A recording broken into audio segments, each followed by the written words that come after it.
inviting guests that they come on stage and light the lamp with their auspicious hand on the oil painting of Ma Saraswati, Om Bharat Mata, and inaugurate the program. आगंतुक अतिथियों से आग्रह है कि विद्या की अधिष्ठात्री देवी माँ सरस्वती ओम भारत माता के तैल चित्र पर दीप प्रज्वलन कर कार्यक्रम का शुभारंभ करेंगे। ज्योति दीप ज्योति परम ज्योति दीप ज्योति जनार्दनः दीपो हरतु मे पापम् दीप ज्योति नमोस्तुते आरोग्यं सुख संपदः गुरुर्ज्योति नमोस्तुते। I sincerely या कुन्देन्दु तुषारहार धवला या कुन्देन्दु तुषारहार धवला या शुभ्रवस्त्रावृता या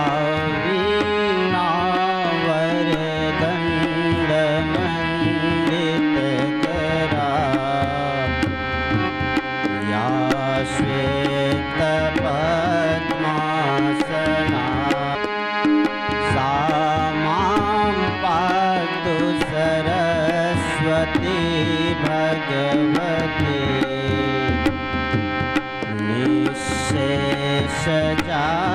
निःशेषजाड्यापहा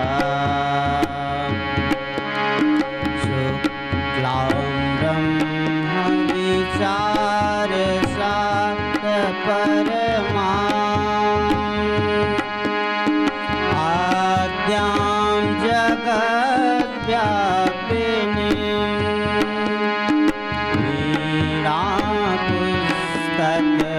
वीणापुस्तकधारिणी अभयदां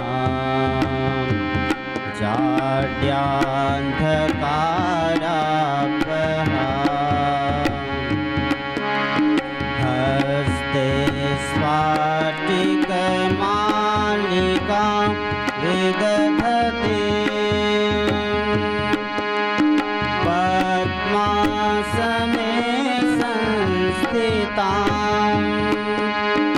वन्दे तां परमेश्वरी भगवती बुद्धिप्रदां शारदां। for the today's almanac. आज के पंचांग वाचन हेतु मैं श्रीमान सुरेंद्र कश्यप आचार्य जी को मंच पर आमंत्रित करती हूँ। Today's almanac, Yuga era 5126, Vikram era 2081, Hindi month Ashwin, light part 3, day Saturday, day 5 October 2024. May it be auspicious and well-being for all of us. Long live Mother India. Bharat Mata ki jai. Thank you. हमारा लक्ष्य वाचन हेतु श्रीमान मुखराज आचार्य जी को मंच पर आमंत्रित करती हूँ। Jai Shri Ram to all of you.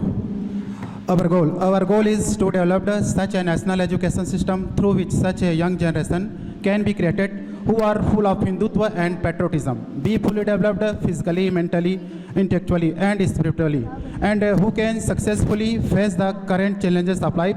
Their life should be dedicated to making the national life harmonious and cultured by freeing their poor, sad, deprived brothers living in villages, forest, mountain cave and slum from social evils, exploitation and injustice. Bharat Mata ki jai. A meeting held between parents and teachers to set mutual goals for the child and educational and developmental goals, and to share information about the children. That is called parents meeting seminar or parent conference. Many types of discussion take place between parents and teacher in the parent meeting. Discussion about sending children to school on time. Discussion on how to ensure that there is no carelessness for child education. Discussion on ensure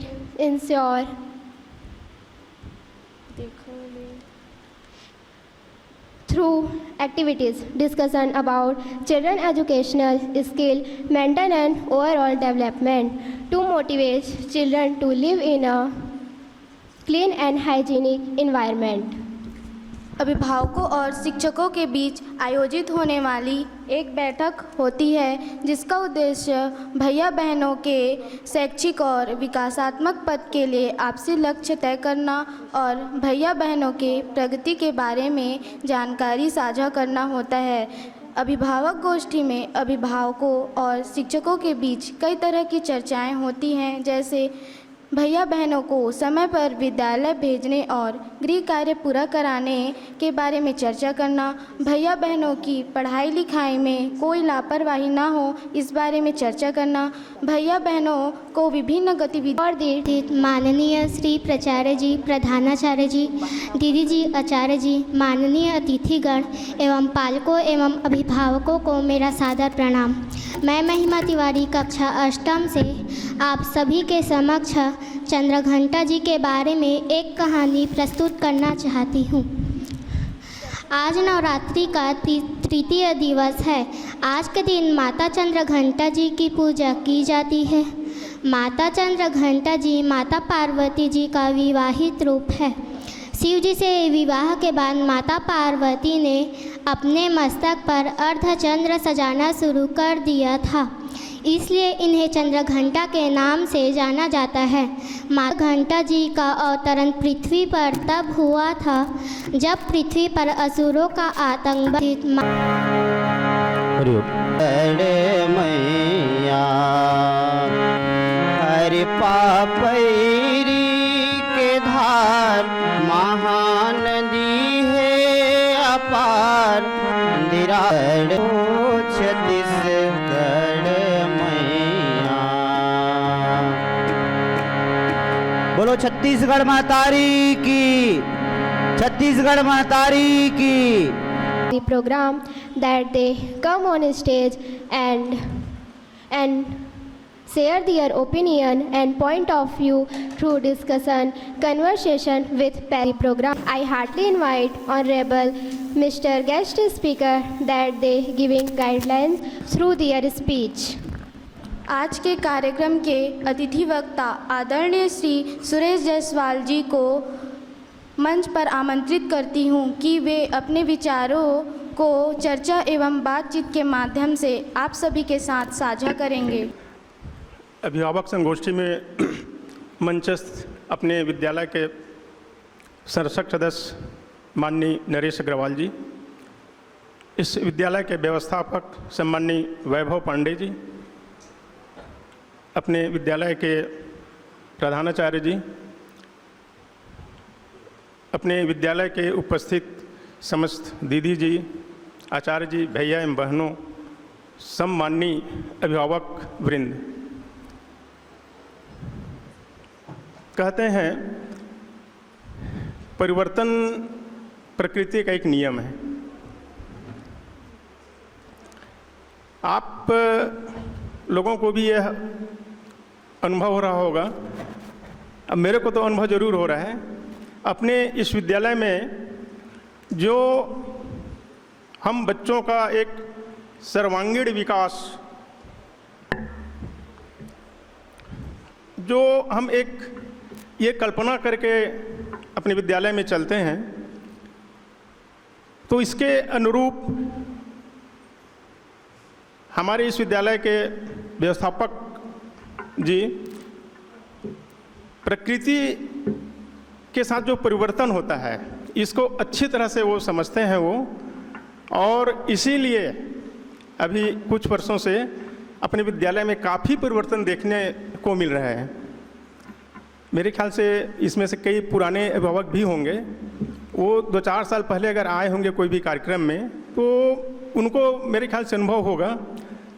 पहले हम लोग ज़्यादातर हिंदी का ही प्रयोग करते थे। ये जो छोटे छोटे जो विद्यालय के जो बच्ची हैं वो यहाँ जो भी उद्बोधन कर रही हैं वह अब अंग्रेजी में शुरू कर दी हैं। पहले हम हिंदी को ही महत्व देते थे और हिंदी में ही अपना सारा काम होता था, लेकिन अभी कुछ वर्षों से हमारे आचार्यों के प्रयास, अपने व्यवस्थापक जी के अथक प्रयास से इस विद्यालय में अंग्रेजी को मुख्य रूप से, क्योंकि आज समय की आवश्यकता है, आज कई अभिभावक इसी नाम से विद्यालय अपने इस विद्यालय में अपने बच्चों को भेजने के लिए हिचकिचाते हैं, क्योंकि उनके मन में एक,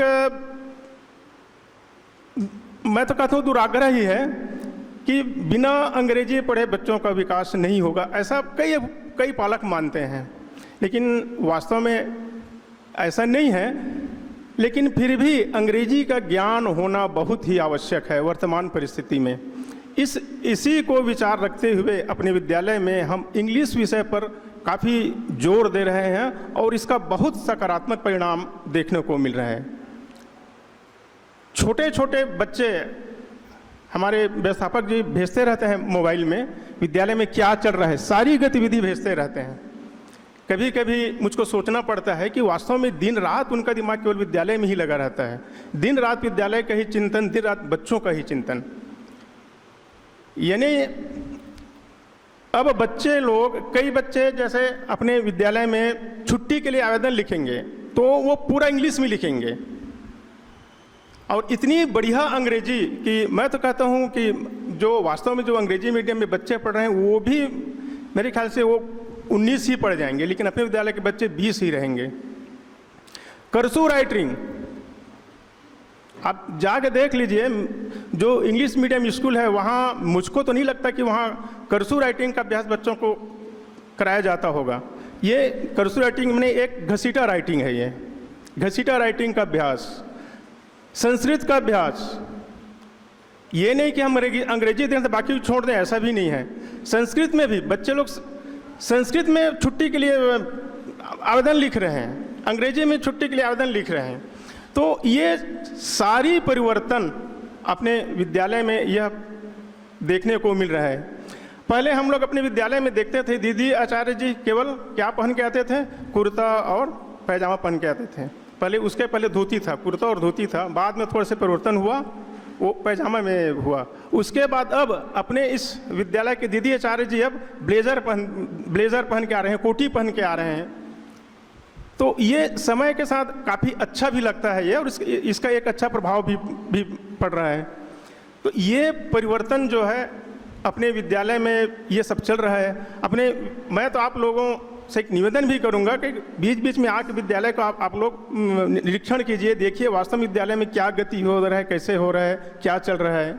हमारी भी जिम्मेदारी बनती है, भाई हमारा बच्चा यहाँ पढ़ रहा है तो बच्चा किस वातावरण में वहाँ पढ़ाई कर रहा है, क्या उनको शिक्षा मिल रही है, ये हम सबका दायित्व बनता है। केवल बच्चे को भेज दिए हमारा काम इतने से ही नहीं होता, हम सभी पालकों का एक कर्तव्य बनता है। और मैं निवेदन भी करता हूँ, आप लोग बीच बीच में जरूर विद्यालय आइए और देखिए क्या वातावरण है, कैसे क्या चल रहा है, पढ़ाई की क्या स्तर है, क्या पढ़ा रहे हैं। बिल्कुल इन सब चीज़ों को आप लोगों को देखना चाहिए और ये आपका अधिकार है, कर्तव्य भी है। अपने विद्यालय में इतना बढ़िया भी लाइब्रेरी भी शुरू हुआ है, मेरे ख्याल से मुझको नहीं लगता कि किसी और विद्यालय में इतनी अच्छी लाइब्रेरी होगी। और खाली समय में बच्चे लोग इधर उधर बदमाशी ना करके, इधर उधर मस्ती ना करके विद्यालय में वहाँ लाइब्रेरी में जाके पढ़ाई कर रहे हैं हम लोग। इससे क्या होगा, केवल हम किताबी ज्ञान जो हमारा सिलेबस है उतने को ही पढ़ लें ये नहीं है। वहाँ कई प्रकार की पुस्तकें रखा हुआ है, धार्मिक पुस्तक रखा हुआ है, कुछ आध्यात्मिक पुस्तक रखा हुआ है, बहुत सारी पुस्तक है वहाँ जाके उन लोग ज्ञान अर्जित कर रहे हैं। केवल हम किताबी ज्ञान दे दिए, जो सिलेबस है उसको पूरा कर दिए, हमारा काम हो गया, ये ऐसा कतई नहीं है। तो आप लोग देखेंगे, जरूर देखेगा, आज आए हैं आज ही देख के जाइए। और इतनी बढ़िया लाइब्रेरी है अपने यहाँ, वहाँ बैठने के लिए आरामदायक कुर्सियाँ भी लगी हुई है। तो बिल्कुल मैं आग्रह करता हूँ आप लोग बिल्कुल जाते जाते उस पुस्तकालय को देखिएगा। ऐसा अनेक परिवर्तन अपने विद्यालय में हो रहा है, और ये जो हम एक जो कल्पना लेके चलते हैं विद्यालय का, बच्चों का सर्वांगीण विकास, ये हमारा मुख्य लक्ष्य रहता है। और इसी तारतम्य में आज अपने विद्यालय के जो बच्चे जो हैं वो अपने विद्यालय स्तर से खेल करते हैं वो, और विद्यालय स्तर से उनकी सिलेक्शन करना चाहिए। अपने विद्यालय स्तर से वो प्रतिभागी बन करके वो विद्यालय स्तर से जिला स्तर में जाते हैं, जिला स्तर से फिर प्रांत स्तर में पहुंचते हैं, और प्रांत स्तर से अखिल भारतीय स्तर में पहुंचते हैं। खेल में भी अपने इस विद्यालय के बच्चे जो हैं वो आज अखिल भारतीय स्तर में जा चुके हैं। इस दृष्टि से जो हम सर्वांगीण विकास की जो कल्पना लेके चल रहे हैं, एक अच्छा संस्कार तो है ही है, पढ़ाई के साथ साथ हम संस्कार की ओर भी विशेष हमारा लक्ष्य रहता है। तो एक संस्कारवान बच्चे को बनाना, सुसंस्कारित करना, ये सब हम सभी विषयों को लेके चल रहे हैं। और मैं कहता हूँ बिल्कुल आगे आगे निश्चित है इसमें और परिवर्तन देखने को मिलेगा हम सबको, और काफ़ी अच्छी स्थिति आगे और होगी, ऐसा मैं विश्वास रखता हूँ। और ये सारा चीज़ हम कैसे कर पा रहे हैं, ये सारा चीज़ हम आप लोगों के सहयोग से ही कर रहे हैं। इस विद्यालय का जो नींव है वह पालक होता है, और पालक के सहयोग से ही आज हमें इस विद्यालय में जो ये परिवर्तन का जो स्वरूप देख रहे हैं वह केवल आप लोगों के सहयोग से, अपने विद्यालय के आचार्य दीदी जी के प्रयास से, हमारे व्यवस्थापक जी के प्रयास से आज यह परिवर्तन इस रूप में हमको देखने को मिल रहा है। मैं अभी बैठा था, मेरे को ऐसा लग रहा था कि मैं हिंदी मीडियम स्कूल में नहीं आया हूँ, मैं तो अंग्रेजी मीडियम के स्कूल में आया हूँ, ऐसा मैं अनुभव कर रहा था बैठे बैठे। तो यह अभी कुछ वर्षों से काफ़ी अच्छा एक प्रयास चल रहा है, और हम निश्चित रूप से मैं आप लोगों को विश्वास दिलाना चाहता हूँ, आप लोगों के बच्चे को हर दृष्टि से, हर प्रकार की उनको शिक्षा से ओतप्रोत करके एक अच्छी शिक्षा देने का प्रयास हम आप सबके सहयोग से करेंगे। क्योंकि जहाँ अगर अच्छी शिक्षा रहेगी तो वह राष्ट्र भी अच्छा रहेगा, ये हम मान के चलते हैं। आज अभी नवरात्रि का पर्व चल रहा है। यह पर्व जो है एक साधना का पर्व है, और इस साधना का पर्व का मैं आप सबको बहुत बहुत शुभकामनाएं दे रहा हूँ। यह जो पर्व है हम इसमें शक्ति अर्जित करते हैं, साधना करते हैं और शक्ति अर्जित करते हैं। और ये जो साधना भी है दो प्रकार से करते हैं। एक तो हम अपनी आध्यात्मिक शक्ति को बढ़ाने के लिए साधना करते हैं, और दूसरी साधना उन लोग करते हैं जो तंत्र मंत्र वाले करते हैं। हम इस आध्यात्मिक शक्ति की साधना करके उस शक्ति को हम राष्ट्र के विकास में लगाएं, जिससे हमारा राष्ट्र आगे बढ़े। और जो दूसरी साधना करते हैं उन लोग राष्ट्र को एक प्रकार से क्षति करने के लिए ही उन लोग साधना करते हैं। तो आप सबसे मैं यही आग्रह करूंगा कि इस पर्व में हम भी अपना शक्ति अर्जन करें, और शक्ति अर्जन करके उसको राष्ट्र को न्यौछावर करें। ये सामने हमारा लक्ष्य लिखा हुआ है, उस लक्ष्य में नीचे की पंक्ति में आप लोग देखेंगे, उसमें लिखा है वन ग्रामों गिरी कंदराओं में जो रहने वाले जो वनवासी भाई हैं उनको भी हमको साथ में लेके चलना है। ये नहीं कि हम इस नगर में विद्यालय खोल दिए, नगर के बच्चों को शिक्षा दे दिए, कुछ गांव से पढ़ने आ रहे बच्चे उनको शिक्षा दे दिए, और हमारा कर्तव्य यहीं समाप्त नहीं होता। क्योंकि हमारा जो लक्ष्य है उसमें यह भी हम इंगित किए हुए हैं कि जो बच्चे वनवासी हैं उनके बीच में भी हमको जाके काम करना है, और काम हो भी रहा है, बहुत अच्छे ढंग से काम हो रहा है। हम अपने इस विद्यालय के माध्यम से वहाँ एकल विद्यालय चल रहा है, एक आचार्य जी वहाँ जाके वनवासी क्षेत्रों में एक आचार्य जी वहाँ पढ़ा रहे हैं, और बच्चों को जैसे यहाँ एक संस्कारित शिक्षा के साथ साथ संस्कार, इस प्रकार की शिक्षा वहाँ भी चल रहा है। और ये सारी चीज़ हम कहाँ से कर रहे हैं? ये सब आप लोगों के सहयोग से हो रहा है। अभी ये शिशु मंदिर लोरमी के माध्यम से 2 संस्कार केंद्र चल रहे हैं, एक तुलवारी में चल रहा है और एक देवघट के पास एक कौन सा गाँव है? नहीं मोहतरा नहीं है, ये है पीपर खूंटा। 2 संस्कार केंद्र अपने इस शिशु मंदिर के माध्यम से चल रहा है। वहाँ एक दीदी जी जो है 1-2 घंटे के लिए गांव के बच्चों को एक जगह बुलाती है और बुला के उनको सिखाती है। तो हमको इसमें भी यह सब काम हम आप सबके सहयोग से कर रहे हैं। और ये जो एकल विद्यालय है उसके लिए हम अभी 15 जनवरी आने वाला है, तो 15 जनवरी में हम लोग क्या करते हैं, सभी बच्चों से कुछ राशि और कुछ चावल दाल ये हम लोग उनसे मंगवाते हैं। वह सारी राशि जो है उस एकल विद्यालय में जाता है जहाँ वनवासी बच्चे लोग पढ़ाई कर रहे हैं। वहाँ के जो आचार्य दीदी जी जो काम में लगे हुए हैं उनके पारिश्रमिक के लिए वह राशि दी जाती है। तो इस नवरात्रि पर्व में जो हम शक्ति संचय कर रहे हैं उसको ऐसे राष्ट्र हित में लगाएं ताकि हमारा राष्ट्र जो है एक दिन जो अपन कल्पना करते हैं विश्व गुरु की जो करते हैं, निश्चित है हमारा राष्ट्र विश्व गुरु बन के रहेगा और पूरी दुनिया को अपने नियंत्रण में रखेगा। अंतिम में एक छोटी सी आग्रह मैं आप सबसे और करूंगा। अभी बहुत सारे बच्चे प्लास्टिक का टिफिन और प्लास्टिक के डिब्बे में पानी लेके आ रहे हैं। ऐसा वैज्ञानिकों के द्वारा रिसर्च में ये बात सामने आया है, यह जो प्लास्टिक के डिब्बे में या टिफिन में जो गर्म खाना पर रखते हैं वह बच्चों के लिए बहुत ही नुकसानदेह है। तो अंत में मैं आप सबसे यह जरूर आग्रह करूंगा, ये जो प्लास्टिक के बाटल में जो पानी लेके बच्चों को भेजते हैं और जो प्लास्टिक के टिफिन में जो अपन भोजन रख के भेजते हैं उसको बिल्कुल बंद करके अपन प्रयास करें कि उसको स्टील के बर्तन में या स्टील के बाटल में उसको भेजें। और इस ओर भी आप लोगों का सहयोग मिले, इन्हीं अपेक्षाओं के साथ मैं अपनी वाणी विराम देता हूँ।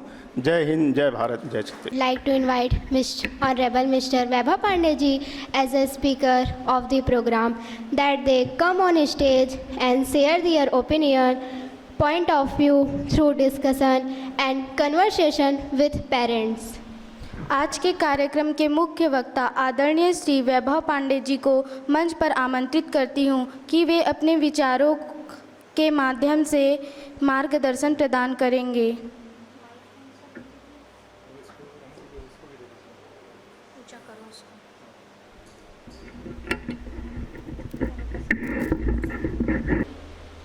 विक्रमार्जित सत्वस्य स्वयमेव मृगेंद्रता। लोरमी नगर के और हमारे सम्मानीय विभागों को मैं यहाँ पर स्वागत करता हूँ और मंचस्थ अतिथियों को भी मैं धन्यवाद देता हूँ। अपना वक्तव्य शुरू करूँ उसके पहले अभी हमारे पूर्व भैया आए थे अध्यक्ष सुरेश जायसवाल जी, उन्होंने कहा कि आज विद्यालय जो प्रगति कर रहा है उसमें उन्होंने मेरा नाम लिया, लेकिन सच्चाई तो ये है कि विद्यालय आज जो प्रगति कर रहा है उसके जिम्मेदार वो स्वयं हैं। उसके अलावा हमारे अभिभावक हैं जिनके सहयोग से आज विद्यालय प्रगति कर रहा है। हाँ। तो आज हमारी जो आप अपने बच्चों को जब विद्यालय भेजते हैं तो विद्यालय जब आप बच्चों को भेजते हैं तो वो आप देखते होंगे बच्चों के बेल्ट में उनके किताबों में एक लोगो बना होता है और लोगो के नीचे में लिखा होता है, क्या लिखा होता है? स्वयमेव मृगेंद्रता। ये पूरा श्लोक कुछ इस प्रकार से है कि न अभिषेको न संस्कारो सिंहस्य कृते वने विक्रमार्जित सत्वस्य स्वयमेव मृगेंद्रता। इसका अर्थ मैं बताऊंगा और इसके अर्थ में ही छिपा है आज के चर्चा का विषय। जिस विषय पर हम आज चर्चा करने वाले हैं और वो विषय है जो हमने पहले ही आपसे चर्चा करके तय किया था कि हम अपने बच्चे को अधिकारी अगर बनाना चाहते हैं तो हमें क्या करना होगा। तो चलिए चर्चा करते हैं। एक बात तो तय है कि आज के प्रतियोगिता के युग में, प्रतिस्पर्धा के युग में हम सभी अपने बच्चों को अधिकारी बनाना चाहते हैं। चाहते हैं ना भाई? चाहते हैं कि नहीं चाहते हैं? चाहते हैं सभी? तो चलिए ठीक है। अच्छा, तो ये बताइए क्यों बनाना चाहते हैं अधिकारी? अधिकारी बनाना चाहते हैं तो ठीक है, क्यों बनाना चाहते हैं? दिनेश भैया, क्यों बनाना चाहते हैं अधिकारी? हैं? सबसे ऊपर। हीरामणि भैया, क्यों बनाना चाहते हैं अधिकारी? बैठ के बता सकते हैं।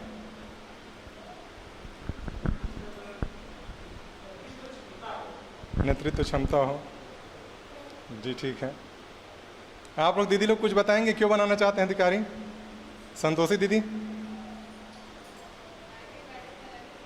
जी, अच्छे से नाम बनाए। चलिए, अभी बहुत अच्छे अच्छे उत्तर आ रहे हैं। शरद भैया, क्यों बनाना चाहते हैं अधिकारी? बहुत जो बन जाए, बहुत बढ़िया। देखिए, बहुत प्यारे प्यारे जवाब आए हैं कि हम बच्चे को अधिकारी क्यों बनाना चाहते हैं। लेकिन ये तो देखिए मंच है, मंच में हमारा जो जवाब आता है बहुत अच्छा जवाब आता है। लेकिन जब मैं व्यक्तिगत चर्चा जब मैं किसी से करता हूँ तो मैं सुनता हूँ कि अधिकारी बनाने के पीछे लोगों की जो चर्चा को मैं सुनता हूँ, किसी को बच्चे को अधिकारी बनाना है क्यों? क्योंकि उसको अधिकारी बनने पर एक बड़ी गाड़ी मिलती है। किसी को बच्चे को अधिकारी बनाना है, क्यों बनाना है? क्योंकि अधिकारी बनने से क्या मिलता है? बहुत ये हो रहा था, इसको कम करिए। अच्छा, किसी को अधिकारी क्यों बनाना है? तो उसको इसलिए बनाना है क्योंकि इसमें क्या होता है, बहुत तनख्वाह बहुत अच्छी होती है, बहुत पैसे कमाई होती है। एक अभिभावक को मैंने बोलते सुना, शरद भैया, वो अभी अधिकारी क्यों बनाना चाहते हैं तो बता रहे थे कि उनके फूफा जी अधिकारी हैं और फूफा जी बड़े अहंकारी हो गए हैं, तो उनके अहंकार का शमन करने के लिए अपने बच्चे को अधिकारी बनाना चाहते हैं। एक अभिभावक को मैंने बोलते सुना, वो कह रहे थे कि वो अपने बच्चे को अधिकारी बना के पूरे बिरादरी में, पूरे समाज में दिखा देना चाहते हैं कि अधिकारी क्या होता है, और इसलिए वो अधिकारी बनाना चाहते हैं। तो यहाँ पर जब हम ऐसा सोचते हैं कि बच्चों को अधिकारी हम क्यों बनाएं, तो मुझे यहाँ पर विवेकानंद जी की कहानी याद आती है। विवेकानंद जी एक बार कह रहे थे, एक बार विवेकानंद जी प्रयागराज गए हुए थे और प्रयागराज में उन्होंने नदी पार की। उस समय नाव का समय था, नाव से उन्होंने नदी पार की और नदी पार करने के बाद जब वो नदी पार किया तो वहाँ पे उनको एक साधु से उनकी मुलाकात हुई। तो वो साधु जो थे, तब तक क्या था कि विवेकानंद जी की ख्याति बहुत फैल चुकी थी। तो वो साधु जो थे, उन्होंने विवेकानंद जी से कहा कि विवेकानंद जी, मैं तो नदी जब पार करता हूँ तो मुझे क्या होता है, मुझे किसी प्रकार की नाव की आवश्यकता नहीं होती, मुझे तैरने की भी आवश्यकता नहीं होती। मैं अपनी साधना की शक्ति से नदी को पार कर लेता हूँ। तो विवेकानंद जी ने कहा कि आप अपनी साधना की शक्ति से नदी पार कर लेते हैं और इसके लिए आपको कितने वर्ष साधना करनी पड़ी, कितने वर्ष आपको सिद्धि प्राप्त करनी पड़ी? तो उस साधु ने कहा कि मुझे 20 वर्ष साधना करनी पड़ी, तब कहीं जाकर ये सिद्धि मिली। देखिए, वो समय बहुत पुराना समय था, उस समय नदी पार करने के 2 या 3 पैसे लगते थे। तो साधु का जब जवाब उन्होंने सुना तो विवेकानंद जी ने कहा कि जो कार्य सिर्फ 2 पैसे में हो जाता है, उसके लिए आपने 20 साल की तपस्या लगा दी। उसी प्रकार से आज मैं अपने अभिभावकों को जब बोलते सुनता हूँ कि किसी को गाड़ी चाहिए, किसी को पैसा चाहिए, किसी को पद चाहिए बच्चों के माध्यम से, तो मैं सोचता हूँ सिर्फ गाड़ी और पद और पैसे के लिए क्या हम बच्चों को 20 साल 15 साल की हम तपस्या कराना चाहते हैं? क्या ये हमारा लक्ष्य है कि इसके चलते हम बच्चों को अधिकारी बना दें? अधिकारी अगर बनाना चाहते हैं तो आप देखिए, आप सभी अभिभावक हैं, आपका बचपन 90 में बीता होगा। 90 के समय को याद करिए, जब हम सड़कों से गुजरते थे तो सड़क केवल बड़े शहरों में दिखती थी, आज सड़क कहाँ पे दिखती है? पूरे गांव-गांव में सड़क दिखती है, गांव की हर गली में आपको सड़क दिखती है। कैसे संभव हुआ? अधिकारियों के कारण संभव हुआ। आज प्रत्येक गांव में आपको दिखता है, स्कूल दिखता है, अस्पताल दिखता है। आज बिजली के खंभे नज़र आते हैं गांव-गांव में। हमारा छत्तीसगढ़ क्या है? ज़ीरो पावर कट स्टेट है, बहुत अच्छी बिजली की व्यवस्था है। सब कैसे हुआ? अधिकारियों के माध्यम से हुआ। हमारी बच्चियां विद्यालय नहीं जा पाती थी तो गांव-गांव में विद्यालय खुल गया, और बच्चियों के विद्यालय पढ़ने के लिए उनको आजकल साइकिल मिलने लगी है। ये किसके माध्यम से हुआ? अधिकारियों के माध्यम से हुआ। क्या ये हम बच्चों को कहते हैं? क्या हम बच्चों को ये कहते हैं कि बेटा जब तुम अधिकारी बनोगे तो नज़दीक कई ऐसे गांव हैं जहां पर स्कूल नहीं है, तो तुम अधिकारी बनना तो उस गांव में स्कूल खोलना? क्या हम ऐसा कहते हैं? आज ऐसे बहुत सारे गांव हैं जहां पर हम देखते हैं कि जहां पे अस्पताल नहीं है अभी भी। क्या हम बच्चे से कहते हैं कि बेटा तुम अधिकारी बनना तो उस गांव में जाकर स्कूल खोलना, अस्पताल खोलना? अभी भी मैं देखता हूं हमारे लोरमी के आसपास जब हम खुड़िया के वन ग्रामों में जाते हैं तो अभी भी गांव में पहुंच मार्ग नहीं है, पुल नहीं है। बारिश में जब कोई बीमार पड़ जाए तो उसको खाट पे उन लोग बैठा कर लेकर अस्पताल तक पहुंचाते हैं। आप क्यों नहीं कहते बच्चों से कि बेटा जब आप अधिकारी बनोगे तो ऐसे गाँवों के लिए आप सड़क मार्ग और पुल का निर्माण करवाना? क्या आप ऐसा कहते हैं? हम ऐसा नहीं कहते। हमारा ख्वाब है कि उसके पास बहुत ऊंचे पद पर हो, काफ़ी अच्छी गाड़ी हो। इस ख्वाब के साथ हम बच्चों को अधिकारी बनाना चाहते हैं। तो क्या उस ख्वाब को देखकर क्या कभी बच्चा अधिकारी बनेगा? जरा कल्पना करिए। दूसरी बात, आज हम बच्चों को अधिकारी तो बनाना चाहते हैं, लेकिन मैं देखता हूँ यहाँ पर मेरे एक शिक्षक भाई बैठे हुए हैं और बहुत कई मित्र बैठे हुए हैं, किसान भाई बैठे हुए हैं। आज मैं देखता हूँ जब हम बच्चों को अधिकारी तो बनाना चाहते हैं, लेकिन मेरे एक शिक्षक मित्र हैं नरेश भैया, वो जब घर पहुंचते हैं तो घर में एक कदम ऐसे घर में रखे रहते हैं, सिर्फ एक कदम ऐसा घर में रखे रहते हैं, और उस एक कदम रखने से उनका ग्रामोफोन चालू हो जाता है। हमारे प्राचार्य बड़े खराब हैं, हमारे प्रधानाचार्य बड़े खराब हैं, हमारे ब्लॉक लेवल के जो अधिकारी हैं तो बहुत ही घटिया किस्म के अधिकारी हैं, हमारे जिला लेवल के जो अधिकारी हैं ना वो तो बड़े उटपुटांग और विचित्र आदमी हैं। तमाम आला अधिकारियों की वो क्या कर डालते हैं? बुराई कर डालते हैं। मतलब उनका ग्रामोफोन बिल्कुल चालू ही रहता है। मेरे एक मित्र हैं, वो पास के कार्यालय में नौकरी करते हैं। जैसे ही वो घर पहुंचते हैं, शरद भैया, जैसे ही वो घर पहुंचते हैं अपने कार्यालय के जो उनके वरिष्ठ अधिकारी हैं उनकी वो बुराई करना शुरू कर देते हैं। अमुक अधिकारी हैं वो तो बहुत ही घटिया हैं, केवल पैसे को देखते हैं। वो दूसरे अधिकारी हैं वो तो बड़े कंजूस किस्म के हैं, कोई काम नहीं करने देते हैं। वो तीसरे जो अधिकारी हैं उनका जैसा नमूना तो मैंने आज तक नहीं देखा। तमाम अधिकारियों की हम क्या करते हैं? बुराई करना शुरू कर देते हैं। अपने ही विद्यालय के, अपने ही नज़दीकी हम ऑफिस के, अपने ही जिस विद्यालय में हम नौकरी करते हैं वहाँ के अधिकारियों की हम बुराई करते हैं। और ये बुराई का सिलसिला एक बार अधिकारियों से शुरू होता है तो कभी कभी तो ये सीएम और पीएम तक पहुँच जाता है। लेकिन जब हम इन अधिकारियों की बुराई कर रहे होते हैं उस समय आप ध्यान दीजिए, आपके घरों में 2 जोड़ी या 3 जोड़ी मासूम आँखें होती हैं जो आपको देख रही होती हैं, जो आपको सुन रही होती हैं। वो सुन रही होती हैं कि पिताजी अधिकारी की बुराई कर रहे हैं। तो पिताजी अधिकारी की बुराई कर रहे हैं, इसका मतलब क्या है? कि वो अधिकारी तो बुरा आदमी है। बच्चा ये मान लेता है कि अधिकारी यानी कि बुरा आदमी होता है, लेकिन पिताजी मेरे को अधिकारी बनाने के लिए बोलते हैं। तो वो बच्चा समझ नहीं पाता कि मेरे को पिताजी बुरा आदमी क्यों बनाना चाहते हैं। यहीं से कन्फ्यूज़न बच्चे के मन में हम डाल देते हैं कि एक तरफ तो पिताजी मुझे कहते हैं बेटा तू बड़ा अधिकारी बनेगा, दूसरी तरफ पिताजी क्या करते हैं? तमाम अधिकारियों की बुराई करते रहते हैं। तो इस प्रकार से मेरे को पिताजी बुरा आदमी क्यों बनाना चाहते हैं? यहाँ से कन्फ्यूज़न जो है वो शुरू हो जाता है। अगर अधिकारियों की चर्चा ही करनी है तो उन अधिकारियों की चर्चा करिए जिन्होंने आज आपके भारत को विकसित भारत की दहलीज पर खड़ा कर दिया, जिन्होंने, मैंने भी थोड़ी देर पहले चर्चा की, उन अधिकारियों की चर्चा करिए जिन्होंने सड़क, नाली, पानी, बिजली इसकी व्यवस्थाएं शुरू कर दी। आज मैं जाता हूं, मेरा बचपन ऐसे 90 के भारत में बीता था जहां पर सुविधाएं गाँवों में नहीं हुआ करती थी। आज गाँव-गाँव में समस्त सुविधाएँ दिखती हैं, स्कूल दिखते हैं, अस्पताल दिखते हैं। एक समय ऐसा था जब बुजुर्गों को पेंशन लेने के लिए 2 किलोमीटर पैदल चल के जाना पड़ता था, लेकिन आज उनका पेंशन उनके ऑफिस में आता है। ये कैसे हुआ? अधिकारियों के कारण हुआ। उन अधिकारियों की बात करिए, ज़्यादा दूर मत जाइए। 4-5 साल पुराना चले जाइए, मुंगेली में कलेक्टर हुआ करती थी, स्वच्छ भारत अभियान चल रहा था, तो वो कलेक्टर मैडम क्या करती थी, सुबह 4 बजे दौरे पे निकल जाती थी। क्या आप ऐसे अधिकारियों की चर्चा करते हैं? लोरमी से ही 18 किलोमीटर दूर एक गांव है चिल्फी, चिल्फी में एक थाना है। वहाँ के थाना प्रभारी को पता चला, वहाँ के थाना प्रभारी को ये पता चला कि गांव का ही एक लड़का बेरोजगारी से तंग आकर आत्महत्या करना चाहता है। वो थाना प्रभारी महोदय उस लड़के के पास गए, उसको समझाया, उसकी काउंसलिंग की, और काउंसलिंग करने के बाद उन्होंने कहा, अपने जन सहयोग से, लोगों से सहयोग लेकर उन्होंने उस लड़के के लिए फोटोकॉपी सेंटर खुलवा दिया। क्या आप ऐसे अधिकारियों की चर्चा करते हैं? नहीं करते।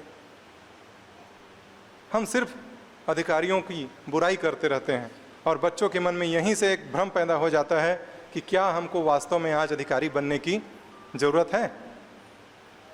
तीसरी बात जो एक मैंने महसूस किया है, यहाँ पे मेरे अभिभावक भाई बहन बैठे हुए हैं, हमारे अभिभावक जो भाई हैं, कई अभिभावक मेरे शिक्षक हैं, वो अपने बच्चों से कहते हैं कि बेटा तेरे को बड़े होकर मेरे जैसा गुरुजी नहीं बनना है, तेरे को बड़ा साहब बनना है। हमारे किसान भाई सामने बैठे हुए हैं कई, वो कहते हैं कि बेटा तेरे को बड़े होकर मेरे जैसा किसान नहीं बनना है, तेरे को क्या बनना है, बड़ा साहब बनना है। हमारी ये बहनें बैठी हुई हैं, ये बहनें कहती हैं कि बेटा तेरे को आगे चलकर चूल्हा चौका वाला काम नहीं करना है, तेरे को चूल्हा चौका वाली औरत नहीं बनना है, तेरे को बड़ी अधिकारी बनना है। कितने आसानी से आप लोग ऐसा कह देते हैं। मैं सोचता हूँ कि भारत जो कभी विश्व गुरु हुआ करता था, भारत जो आज फिर से विश्व गुरु बनने वाला है, किसके कारण? शिक्षकों के कारण। और वो शिक्षक ये कह देते हैं कि तेरे को मेरे जैसा शिक्षक नहीं बनना है, तेरे को बड़ा साहब बनना है। भारत जहाँ का नारा है वसुधैव कुटुंबकम, आज भी भारत के पास इतनी क्षमता है कि पूरे विश्व को हम भोजन करा सकते हैं। जहाँ पे कभी नारा दिया गया था कि जय जवान और जय किसान, वो किसान कहता है कि आपको क्या करना है, आपको किसान नहीं बनना है, आपको क्या बनना है, बड़ा साहब बनना है। और हमारी बहनें तो कहती हैं कि आपको चूल्हा चौका वाला कार्य नहीं करना है, आपको चूल्हा चौका वाली औरत नहीं बनना है। तो मैं बहनों से पूछना चाहूँगा, क्या आपको चूल्हा चौका की ताकत पता है? नहीं पता। अगर पता होता तो आप ऐसा ना कहते। चूल्हा चौका की ताकत आपको मैं बताने वाला हूँ। सुरेश भैया, अमेरिका में कुछ बुद्धिजीवियों के मन में विचार आया, उनके मन में विचार आया कि समाज में जब अपराध होता है तो क्या होता है, उस अपराध के कारण जान माल की, संपत्ति की बड़ी हानि होती है। और उसके बाद, उस हानि के बाद, जान माल की हानि के बाद फिर क्या होता है, उस अपराधी को पकड़ो, उसको सज़ा दो, उसका न्याय करो। पूरा न्याय विभाग, अपराध विभाग इतना बड़ा तंत्र काम करता है जिसमें बहुत ज़्यादा समय, ऊर्जा और संपत्ति का नुकसान होता है। तो उन बुद्धिजीवियों ने सोचा कि क्या ना ऐसा किया जाए कि अपराधी पैदा ही ना हो। तो इस प्रक्रिया में आगे बढ़ते हुए उन्होंने सोचा कि चलिए ये पता करते हैं कि व्यक्ति अपराधी कैसे बन जाता है, चलिए इसका पता लगाते हैं। तो इसके लिए एक दल का गठन किया गया और उस दल में शामिल थे अपराध विभाग के, जांच विभाग के, न्याय विभाग के, बुद्धिजीवी, मनोचिकित्सक, तमाम विभागों के जो वरिष्ठ लोग थे, बुद्धिजीवी लोग थे, उनको शामिल करके एक दल बनाया गया। और उस दल ने क्या किया, उस दल ने अमेरिका के समस्त जेलों में बंद दुर्दांत 300 दुर्दांत अपराधियों का उन्होंने क्या किया, इंटरव्यू लिया, उनसे बात की। अमेरिका के सभी बड़े जेलों में बंद 300 दुर्दांत अपराधी, कोई सीरियल किलर था तो कोई आतंकवादी था, और उनसे उन्होंने बात करके इस निष्कर्ष पर पहुंचने की कोशिश की कि इनके जीवन में ऐसा क्या हो गया कि अपराधी बन गए। और जब एक लंबी प्रक्रिया के बाद जब वो निष्कर्ष पे पहुंचे तो निष्कर्ष पे बहुत सारी बातें सामने आईं, लेकिन एक बात प्रमुखता से सामने आई। वो बात क्या थी वो मैं बताने वाला हूँ, लेकिन अगर उस बात को सुनकर आपको अपनी चूल्हा चौका की ताकत पर अगर गर्व हो तो तालियों से स्वागत चाहूँगा। उसमें ये बात सामने आई, भैया ध्यान देंगे, उसमें बात सामने आई 300 अधिकारियों से बात करने पर कि इन सभी अपराधियों को बचपन में माँ का प्यार नहीं मिला। ये मुख्य रूप से ये बात सामने आई। तो अब से कभी भी आगे ये आप मत कहिएगा कि आपको चूल्हा चौका वाला कार्य नहीं करना है, क्योंकि आपकी चूल्हा चौका जो कार्य है वो न जाने कितने लोगों का भविष्य गढ़ सकता है। आप ऐसा क्यों नहीं कहते? आप ऐसा कहने के बजाय आप ऐसा क्यों नहीं कहते बच्चों को कि बेटा जो भी बनना है बनना, लेकिन अपने पिताजी के जैसे मेहनती और पराक्रमी बनना। आप भैया लोग, उसमें कहना चाहूँगा, आप बच्चों से क्यों नहीं कहते कि आपको जो भी बनना है बनना बेटा, जो भी अधिकारी बनना है बनना, लेकिन अपनी माँ के जैसा त्यागी और सहनशील क्यों नहीं बनते? ऐसा क्यों नहीं कहते आप? लेकिन हम वहाँ पे कहते हैं कि तेरे को मेरे जैसा नहीं बनना है। अब वो बच्चा जो है वो सोचता है कि मेरे पिता इस दुनिया के सबसे ताकतवर व्यक्ति हैं। वो बच्चा सोचता है, छोटा सा बच्चा है, वो सोचता है कि मेरे पिताजी इस दुनिया के सबसे ताकतवर व्यक्ति हैं, जो मैं चाहूँ वो उनसे मेरे को मिल जाता है। ऐसा वो बच्चा सोचता है। वो सोचता है कि मेरे पिताजी हीरो हैं, मेरे पिताजी सुपरमैन हैं, लेकिन पिताजी कह रहे हैं कि तेरे को मेरे जैसा नहीं बनना। यहाँ पे वो कन्फ्यूज़ हो जाता है। अपनी माता को देखता है तो सोचता है कि मेरी माता जो है इस दुनिया की क्या है, सबसे सुंदर स्त्री है। मेरी माँ जो है, उनकी गोद पर जब मैं घुस जाता हूँ तो वो अभेद्य कवच हो जाता है मेरे लिए। लेकिन वो माँ कहती है कि तेरे को मेरे जैसा नहीं बनना है, तेरे को क्या करना है, बड़ा साहब बनना है। और यहीं से फिर से कन्फ्यूज़न शुरू हो जाता है, और यहीं से शुरू हो जाता है अपने माता पिता की अवहेलना। यही बच्चा जब आगे चल के बड़ा होता है तो बोलता है कि मेरे को अपने घर वालों के जैसा छोटा अधिकारी, छोटा कर्मचारी नहीं बनना है, मेरे को बड़ा अधिकारी बनना है। और यहीं से फिर क्या हो जाता है, माँ बाप की अवहेलना शुरू हो जाती है। और जब ये बच्चे बड़े होते हैं, जब वो माँ बाप की अवहेलना करते हैं, तो हम क्या कहते हैं कि बच्चे देखिए क्या कर रहे हैं, अवहेलना कर रहे हैं। तो ये इस बातों का हमको थोड़ा सा ध्यान रखना चाहिएगा। तीसरी बात मैं ये सोच रहा था कि जब अधिकारी हमें कोई मिलता है, कोई अधिकारी हमारे सामने आता है, हम बार बार अधिकारियों की बात करते हैं, तो क्या हम अधिकारियों का सम्मान करते हैं? क्या कोई अधिकारी हमारे सामने आ जाए तो क्या हम उसका सम्मान करते हैं? एक विद्यालय में वार्षिकोत्सव हो रहा था प्राचार्य जी, सरस्वती शिशु मंदिर लोरमी में वार्षिकोत्सव हो रहा था। उसमें एक अधिकारी अतिथि बनकर आए हुए थे। वो अधिकारी क्यों आए थे? वो बच्चों का प्रोत्साहन करने के लिए आए हुए थे, और पूरे 4 घंटे वो बच्चों का प्रोत्साहन करने के लिए अतिथि के रूप में बैठे रहे। हमारे सारे अभिभावक वहाँ पर उपस्थित थे, नरेश भैया। और वो अभिभावक क्यों बैठे थे? वो अपने बच्चों का कार्यक्रम देखने के लिए बैठे थे। कार्यक्रम का समापन हुआ। कार्यक्रम के समापन होने के बाद उद्घोषिका ने मंच से कहा कि कार्यक्रम की अंतिम प्रस्तुति के बाद हमारे मुख्य अतिथि अपना आशीर्वचन देने के लिए आएंगे।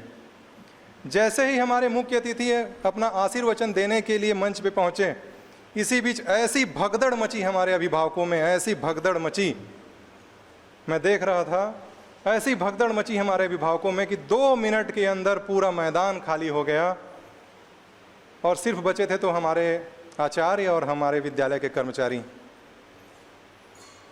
वो अधिकारी हैं, लोरमी के शिक्षा विभाग के अधिकारी हैं। वो जब जा रहे थे हमारे अभिभावक, तो कई बच्चे कह भी रहे थे कि शिशु मंदिर में इस प्रकार से कार्यक्रम का समापन नहीं होता है, शांति मंत्र के साथ होता है, अभी कार्यक्रम समापन नहीं हुआ है। लेकिन अभिभावक बोल रहे थे नहीं चलो चलो चलो जल्दी चलो। और हम वही अधिकारी जो हमारे बच्चों का उत्साहवर्धन करने आया था, उसके लिए हम 2 मिनट रुके भी नहीं, और पूरा सभागार जो है वो खाली हो चुका था। मैं देख रहा था पीछे से खड़े खड़े, मैं सोच रहा था कि आज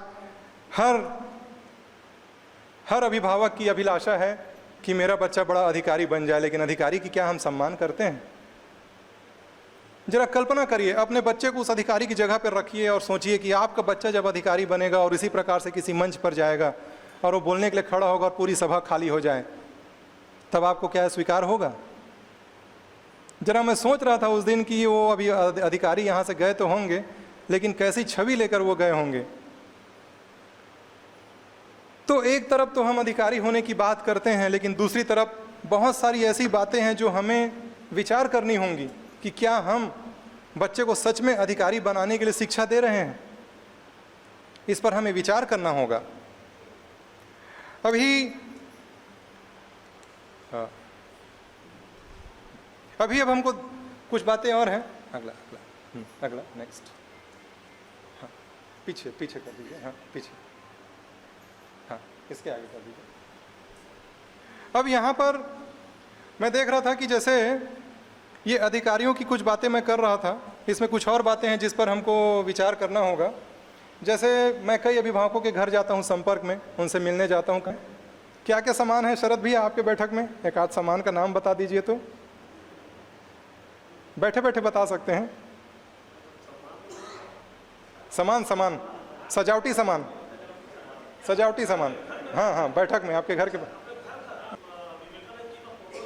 बहुत बढ़िया, बहुत बढ़िया। हाँ, क्या बात। हम लोग जितने भी भाई बहन हैं, हमको जो भी पुरस्कार मिले हुए हैं अलग अलग विधाओं में, वो सारे सजे हुए हैं। क्या बात, बहुत बढ़िया, उसको करिए, बहुत बढ़िया। तो देखिए, कई अभिभावकों घर में गया हूँ, कई के घर नहीं गया हूँ, मैं जाते रहता हूँ। बैठक में बहुत अच्छे सजावटी सामान होते हैं, लेकिन बैठक में एक सजावटी सामान होता है जिसकी चर्चा आपने नहीं की। कई घरों में मैं देखता हूँ बैठक में तो बच्चे सजे रहते हैं। नहीं सजे रहते क्या? कई घरों के बैठक में बच्चे सजे रहते हैं। जैसे ही मेहमान आया, नरेश भैया बेटा इधर आओ, चलो अंकल को ट्विंकल ट्विंकल लिटिल स्टार सुनाओ। जैसे ही मेहमान आया, बेटा इधर आओ, चलो अंकल को जॉनी जॉनी यस पापा सुनाओ। जैसे ही कोई मेहमान आया, बेटा इधर आओ, चलो अंकल को 30 तक का पहाड़ा सुना दो। इतने सुंदर सुंदर सजे रहते हैं बैठक में बच्चे, मैं तो देखते रहता हूँ।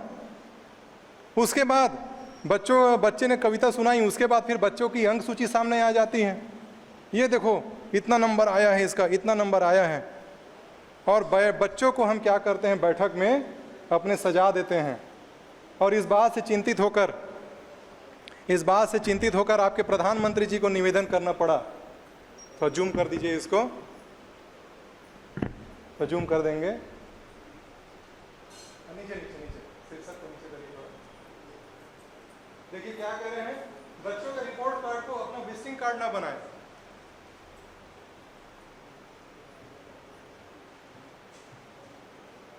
इससे क्या होता है?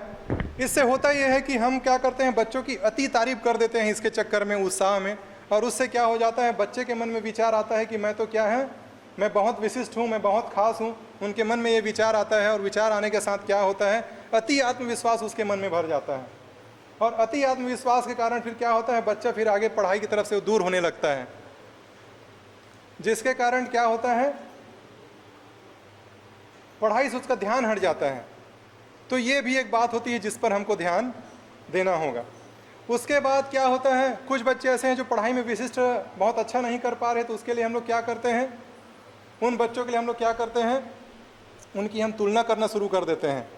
बहुत सारे दूसरे पड़ोस के बच्चों से हम क्या करते हैं, तुलना करना शुरू कर देते हैं कि वो देखो तुम्हारे उस भाई को देखो वो कैसे अच्छा कर रहा है, तुम्हारे उस पड़ोस के बच्चे को देखो वो कैसे अच्छा कर रहा है।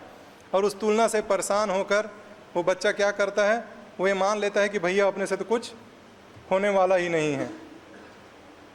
ये कुछ बातें मैंने महसूस की।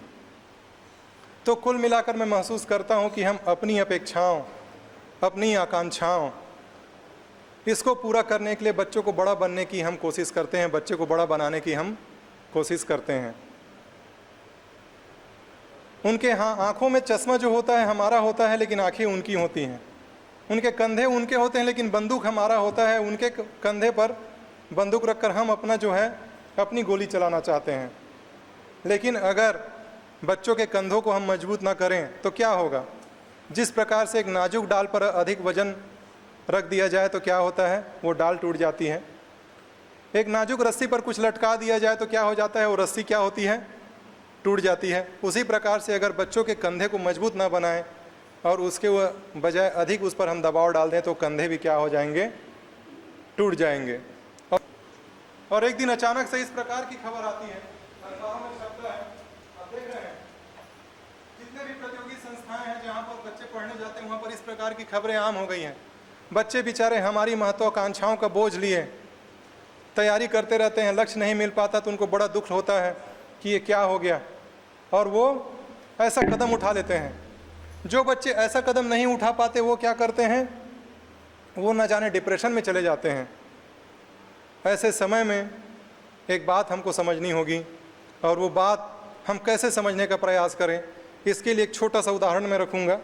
उसके लिए मैं सबसे पहले हमारे एक निर्माण ठेकेदार हैं राजेश जी, उनको बुलाना चाहूँगा। राजेश जी कृपया मंच पे आएँ। राजेश जी बड़े विशिष्ट व्यक्ति हैं। आज हमारा जो भवन है इसका निर्माण ठेकेदार यही है। इंजीनियर ने नक्शा तो बनाया था, लेकिन निर्माण के भागीदार राजेश जी रहे हैं। एक प्रश्न मैं राजेश जी से पूछना चाहूँगा। राजेश जी, जैसे एक मंजिला भवन बनाना है तो उसका बुनियाद कैसा होगा?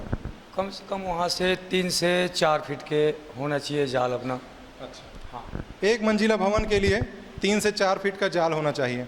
अच्छा राजेश भैया, अगर 8-10 मंजिला भवन बनाना है तो कैसा होना चाहिए? इसका फाउंडेशन नीचे से पूरा जाल, पूरा मिट्टी खोदवा के पूरा जाल से ही बनाना पड़ेगा हमको। फाउंडेशन मजबूत देना है।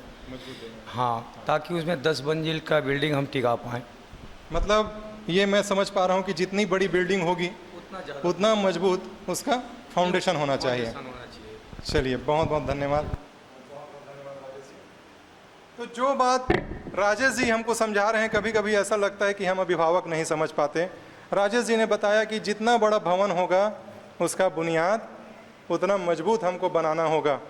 उसी प्रकार से हम बच्चे को जितना बड़ा बनाना चाहते हैं, उनका आधार, उनका बुनियाद हमको उतना बड़ा बनाना होगा।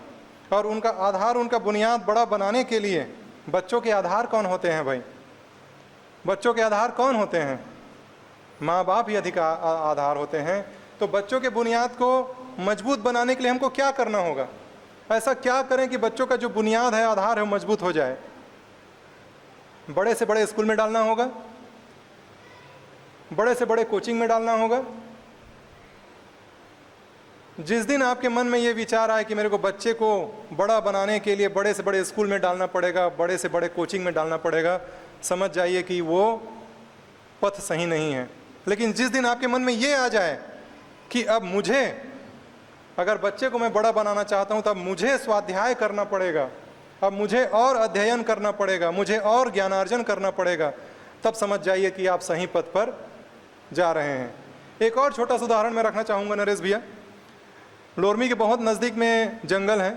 जंगल जब मैं जाता हूँ, देखता हूँ छोटे छोटे पौधे होते हैं। वो छोटे पौधे जब बीज से बाहर निकलते हैं, धरती से बाहर, धरती को चीर कर जब वो बाहर आते हैं, तो बिना पानी के, बिना खातू के, बिना खाद के वो क्या करते हैं? बहुत प्रगति करने लगते हैं। क्यों?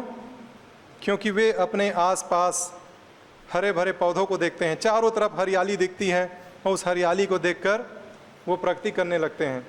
लेकिन अगर किसी पौधे को नगर के मध्य में लगा दिया जाए, तो नगर के मध्य का पौधा क्या होता है? अपने आसपास कंक्रीट को देखता है, सीमेंट को देखता है, अपने आसपास क्या करता है? रेती गिट्टी को देखता है, भवनों को देखता है, बिल्डिंग को देखता है। तो वो पौधा फिर समझ नहीं पाता कैसे आगे बढ़ना है। और वहाँ पर फिर क्या होता है? उस पौधे को बहुत ज़्यादा पानी, खातू देना पड़ता है, उसके बाद भी बड़ी मुश्किल से प्रगति करता है, करता ही नहीं। उसी प्रकार अगर आप बच्चे को, आपके घर में जो पौधा है उसको आप आगे बढ़ाना चाहते हैं, बच्चे को अगर आप बढ़ाना चाहते हैं, तो घर में भी आपको कुछ ऐसा करना होगा कि बच्चे को हरा भरा दिखे। बच्चे को हरा भरा दिखे, इसके लिए क्या करना पड़ेगा भाई बताइए? तो चारों तरफ बच्चे को हरा हरा दिखे, इसके लिए क्या करना पड़ेगा?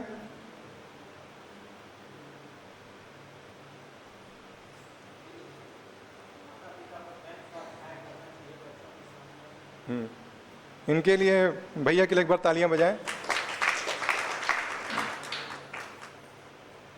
जब बच्चा घर आएगा और घर आके देखेगा कि पिताजी स्वयं स्वाध्याय कर रहे हैं, स्कूल से जब वो घर आएगा देखेगा पिताजी स्वाध्याय कर रहे हैं, माता को देखेगा तो स्वाध्याय करते देखेगा, तब वो कहीं जाकर वो स्वयं इस ओर प्रेरित हो जाएगा कि मुझे भी स्वाध्याय करना चाहिए। दूसरी बात, अधिकारी जो होता है, एक प्रकार का अधिकारी मतलब अपने आप उसमें लगा होता है जिम्मेदारी। अधिकारी होना अपने आप में क्या है? एक प्रकार की जिम्मेदारी का नाम है। अधिकारियों को बहुत सारी जिम्मेदारियों का निर्वहन करना पड़ता है, उनको बहुत सारी जिम्मेदारियों का पालन करना होता है। अब यहाँ पर मैं सोचता हूँ कि क्या हम बच्चों को ऐसा जिम्मेदार बना पा रहे हैं? मैं बताना चाहूँगा शरद भैया, मैं विद्यालय का एक हिस्सा हूँ यहाँ पर, इसलिए मैं बता रहा हूँ कि पिछले वर्ष तक मैंने देखा कि कुल अनुपस्थित रहने वाले बच्चों में से, कुल जो अनुपस्थित रहते हैं बच्चे, उनमें से सिर्फ 20%, कुल अनुपस्थित रहने वाले बच्चों में से सिर्फ 20% जो बच्चे हैं उनकी जो है छुट्टी की सूचना आती है, बाकी बच्चों की कोई सूचना नहीं आती। केवल 20% बच्चों की छुट्टी की सूचना आती है कि यह बच्चा आज बीमार है या इस कारण से आज वो अवकाश पे है, बाकी बच्चों की कोई सूचना नहीं आती। क्या हमें नहीं चाहिए कि हम बच्चों को ये आदत डालें कि आज अगर आप विद्यालय नहीं जा रहे हैं तो आप जिम्मेदारी का परिचय दें, जिम्मेदार बने और छुट्टी का आप आवेदन दें? तो बाकी बच्चों की सूचना ही नहीं आती। अच्छा, जिन बच्चों की सूचना आती है वो सूचना किस रूप में आती है, चलिए देखते हैं, ज़रा देखते हैं आज हम। ये व्हाट्सएप ग्रुप है विद्यालय का। व्हाट्सएप ग्रुप में एक अभिभावक का मैसेज आया हुआ है, खाली स्थान का तबीयत खराब है, ओ स्कूल नहीं आ रहा है। अब इसमें मैं बताना चाहूँगा कि इस व्हाट्सएप ग्रुप में व्यवस्थापक जुड़े हुए हैं, प्रधानाचार्य जी जुड़े हुए हैं, प्राचार्य जी जुड़े हुए हैं, कक्षाचार्य जुड़े हुए हैं, विषयाचार्य जुड़े हुए हैं और 40 अभिभावक जुड़े हुए हैं। ऐसा आवेदन लिखकर वो किसको सूचित कर रहे हैं? क्या वे समस्त पालकों को सूचित कर रहे हैं? क्या वो व्यवस्थापक को सूचित कर रहे हैं? अब इसमें वो क्या कह रहे हैं, स्कूल नहीं आ रहा है, तो क्या वो मुझसे ये पूछ रहे हैं कि हमें डॉक्टर के बारे में पूछ रहे हैं कि दवाई पूछ रहे हैं? अगला,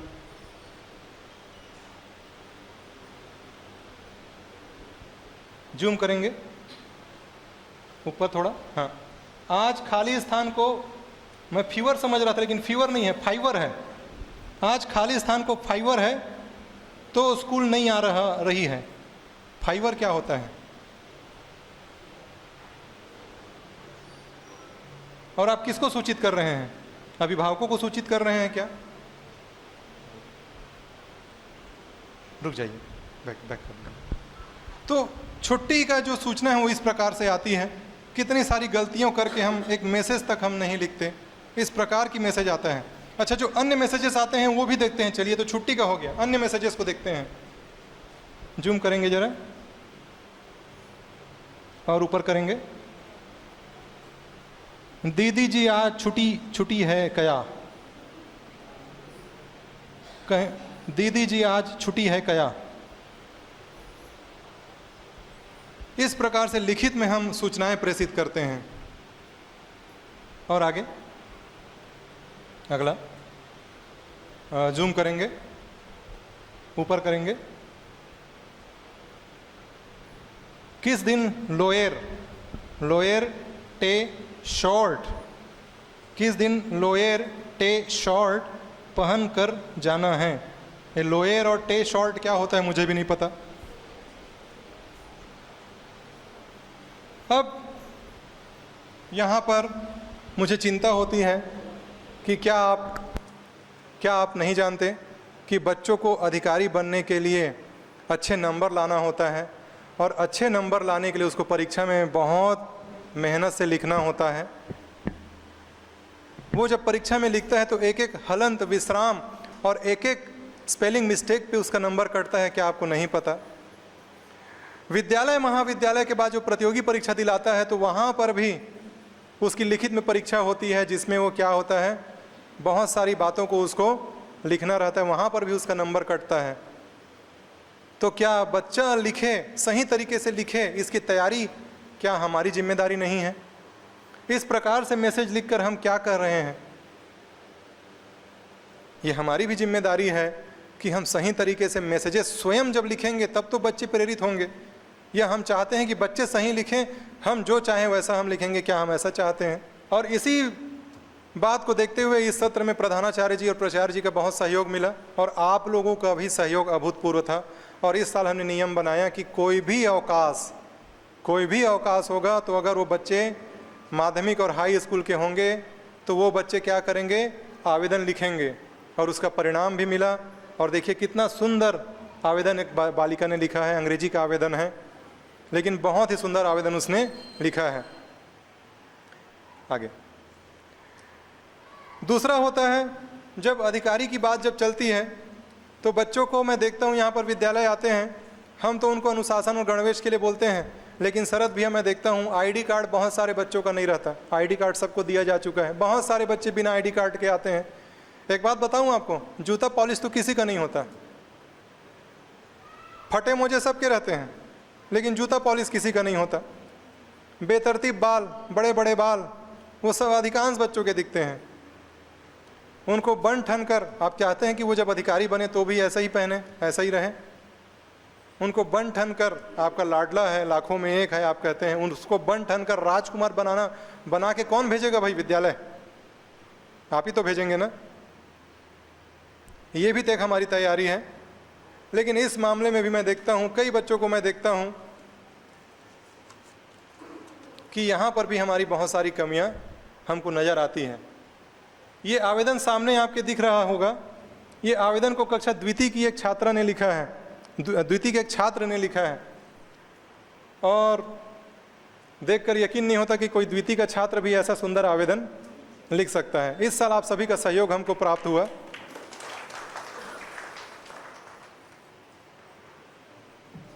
तो पुनः हमारे उस श्लोक पे आते हैं, जो श्लोक हमने शुरू किया था कि न अभिषेको न संस्कारो न सिंहस्य कृते वने विक्रमार्य सत्वस्य स्वयमेव मृगेंद्रता। अर्थात जंगल में सिंह का न तो राज्याभिषेक किया जाता है, न राज्याभिषेक संस्कार किया जाता है, वो स्वयं के पौरुष और पराक्रम से राजा की उपाधि प्राप्त कर लेता है। उसी प्रकार से बच्चों को हम तैयारी कराएंगे जब, तो हमको सिर्फ इतना करना होगा कि उनके कंधों के बोझ को हटाना होगा और उनके पैरों में पंख लगाना होगा। उसके बाद वो प्रतिभा की ज्योति पुंज है, वो बच्चे अपना रास्ता खुद तलाश लेंगे और पूरे आसमान में, फिर पूरा आसमान खुला हुआ है, वो अपने आसमान को छुएंगे। और शिशु मंदिर की तरफ से आप सभी से मेरा वादा है कि आपका बेटा, आपकी बेटी इस पूरे देश की सबसे बड़ी अधिकारी बनेगी। देश की नहीं तो प्रदेश की अधिकारी बनेगी, प्रदेश की नहीं तो जिला की बड़ी अधिकारी बनेंगे बच्चे, जिला के नहीं तो आपके नगर के बड़े अधिकारी बनेंगे, नगर के नहीं तो आपके घर के बड़े अधिकारी बनेंगे, और घर के बड़े अधिकारी नहीं बनेंगे तो आपके दिल के बड़े अधिकारी जरूर बनेंगे। ये मेरा वादा है आपसे। तो बस ये अभिभावक गोष्ठी में जो हम चर्चा कर रहे थे, सिर्फ इसीलिए था कि ये चर्चा जो है छोटी छोटी बातों में हमको ध्यान हम नहीं दे पाते हैं, जिसके लिए हम चर्चा कर रहे थे। मुख्य विषय यही था। लेकिन अंत में, last but not least, I know what is your biggest worry, last but not least, I know what is your biggest worry, English. And for English what we are doing today, this year we have started cursive writing, this year we have started cursive writing with books. We have started also spoken English, weekly spoken English classes with books.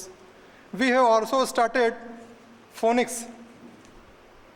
We have started teaching phonics to our children, and this year also we have hired fluent English teachers. My teachers, my English teachers, I would like to welcome you on the stage. Please come on stage and introduce yourself.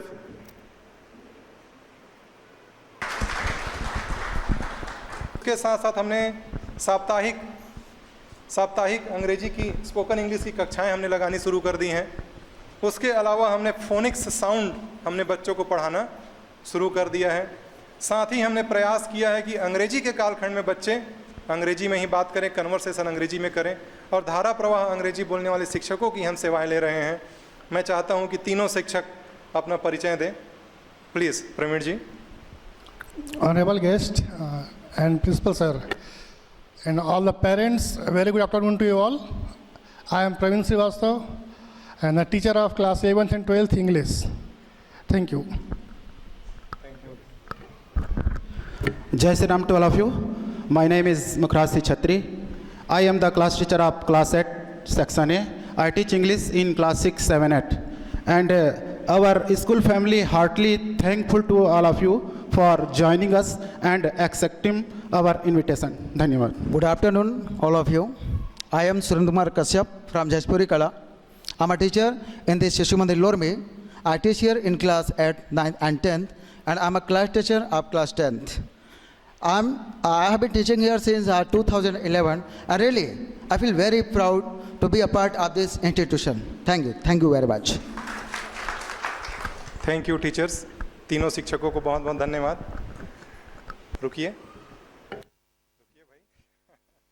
तो अंग्रेजी के लिए हम जो कर रहे हैं वो हमारा प्रयास है। हम चाहते हैं कि हमारे बच्चे हिंदी, संस्कृत, अंग्रेजी तीनों सीखें। ऐसा करने से क्या होगा? क्या आने वाले 6 महीने में आपके बच्चे अंग्रेजी बोलने लग जाएंगे? अगर आप ऐसा सोचते हैं तो ऐसा नहीं होगा। अभी तक हमने देखा है कि कक्षा 11-12 के आते तक बच्चे अंग्रेजी हमारे बोलने लगते हैं, लेकिन अब इस नवीन प्रयोगों से उसको हम खींच कर नीचे लाना चाहते हैं। अभी हमारा लक्ष्य है कि उसको हम 9वीं तक ले आएँ, लेकिन ये है कि बच्चों को अंग्रेजी सिखाने के लिए हम प्रतिबद्ध हैं। बहुत बहुत धन्यवाद आपका। इसके बाद कुछ ऐसे अभिभावक हैं, जो भी बात मैंने यहाँ पर कही, जो बातें मैंने यहाँ पर बताई, वो हमारे अभिभावकों से ही मुझे मिलती हैं। कहीं पर मैंने पढ़ा है, कहीं पर मैंने सुना है, कुछ अभिभावकों ने मुझे सुझाव दिया है, उसके आधार पर ये बातें मैंने यहाँ पर रखी। मैं अपने मन से कोई बातें नहीं करता। आप हो सकता है मुझसे सहमत या असहमत हो सकते हैं। कुछ ऐसे अभिभावक हैं, वैसे सारे अभिभावक जो हैं पुरस्कृत करने के योग्य हैं, लेकिन कुछ ऐसे अभिभावक हैं जिनका नाम इस बार आया है, तो उनको मैं आमंत्रित करना चाहूँगा मंच पर, वे अपना पुरस्कार प्राप्त करें। सबसे पहले मैं बहन नवमूलिका साहू, उनके माँ जी आई हुई हैं, आपका स्वागत है। कृपया इधर बेटा नहीं, इधर पुरस्कार प्राप्त करें। मैं माननीय अतिथियों से निवेदन करूंगा, नरेश भैया से और प्राचार्य जी से, और उनके कक्षाचार्य भी आ जाएं भाई, उनके कक्षाचार्य जी।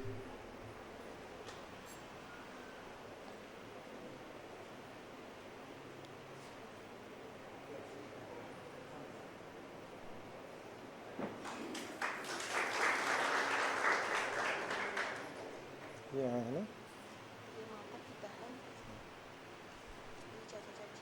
हाँ।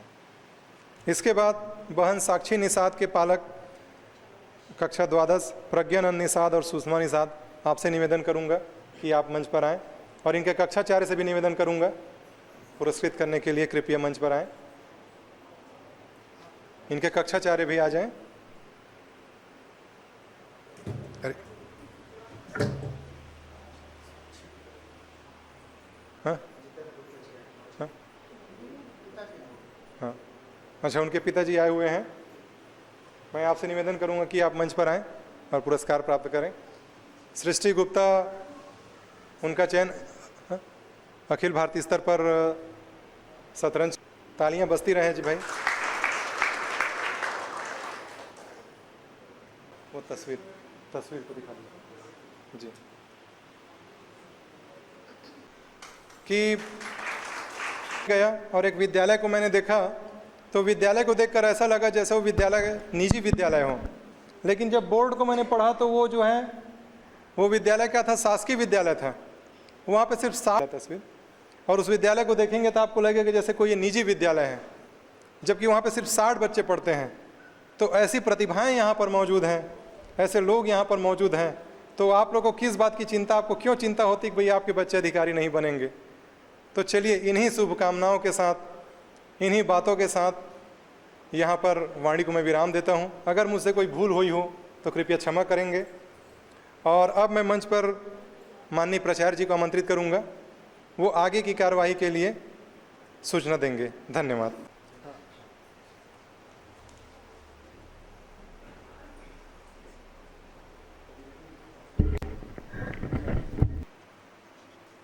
आज दोनों पाली में है, और प्रथम पाली का जो कार्यक्रम का जो प्रथम सत्र है वो लगभग समापन की ओर है। बहुत सारी बातें हुई हैं, और उन बातों का निष्कर्ष ये आप सब लोग अनुभव उस चीज़ को किए होंगे कि हमारी भूमिका बच्चे के विकास के लिए किस रूप में है। जितना विद्यालय का है, लगभग हम ये कह सकते हैं कि उतना ही हमारी भूमिका भी उस बच्चे स्वयं उसके लिए जब तक नहीं लगेंगे, बच्चे के विकास के लिए जब तक हम नहीं लगेंगे, तब तक वह संभव नहीं हो पाता। कभी कभी बात ये आ जाती है किसी की मानसिकता में, पालकों जब संपर्क में हमारे आचार्य जी आते हैं तो अधिकांशतः ये बात आती है कि हमने तो एडमिशन करा दिया स्कूल में, अब हमारी भूमिका लगभग क्या। वो तो सब कुछ अब विद्यालय को ही करना है। इस प्रकार के जो विचार हैं वो कभी कभी हमको विचलित करते हैं, और विचलित इस रूप में हम होते हैं कि वहाँ पर ऐसा हो जाता है कि हम आखिर करें क्या, क्योंकि पालक ने तो हमारे ऊपर पूरा थोप दिया है। तो आप कल्पना करके देखिए, क्या एक पक्षीय प्रयास से, एक पक्ष के केवल प्रयास से उस बच्चे का विकास हो पाएगा क्या? हम सबको इस बातों को, इस प्रकार की जो बातें हैं उनको बहुत गंभीरता से लेने की आवश्यकता है।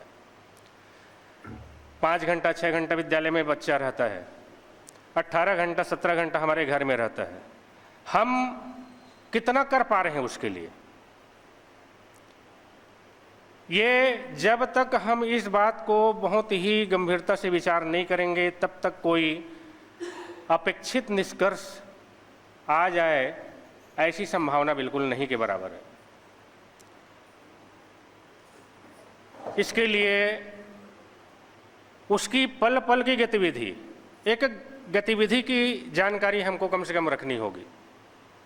ठीक है, हर घर में पढ़े लिखे पालक नहीं है, लेकिन हम इतना तो जरूर कर सकते हैं। ठीक है, हम उस विषय के जानकार नहीं हैं, पढ़ा नहीं सकते, लिखा नहीं सकते, कुछ बता नहीं सकते, लेकिन उन पर ध्यान तो रख सकते हैं बच्चा कर क्या रहा है।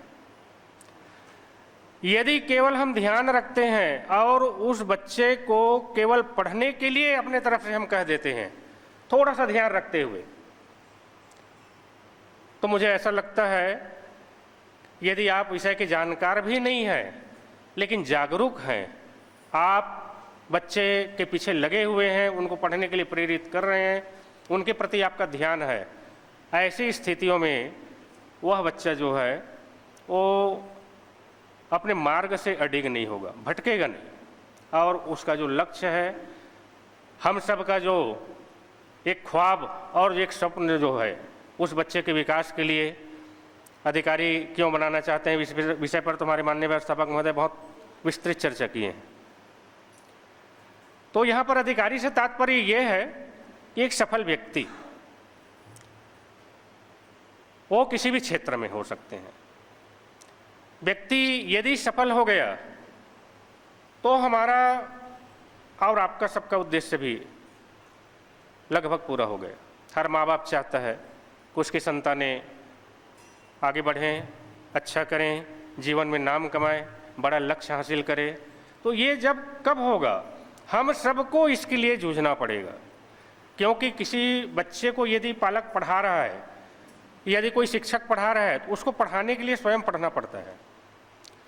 आप विषय को तो पढ़ेंगे ही, उस बच्चे को आप पढ़ेंगे, बच्चे का स्वभाव क्या है, आखिर वो चाहता क्या है, उसमें किस प्रकार क्या योग्यता है और क्या कमियां हैं, क्या अच्छाई है, क्या कमी है। उन चीज़ों को जब तक आप नहीं जानेंगे तब तक उसके लिए आप भरपूर प्रयास नहीं कर पाएंगे, ना कोई शिक्षक कर पाएगा। यदि हम सब मिलेंगे और संयुक्त रूप से यदि हम प्रयास करेंगे, तभी हम दो तरफा प्रयास, पालक, बालक, विद्यालय, तीनों का यदि प्रयास रहेगा, तभी वह बालक जो है वो सफल होगा और हमारी लक्ष्य की जो पूर्ति है वो हो पाएगी।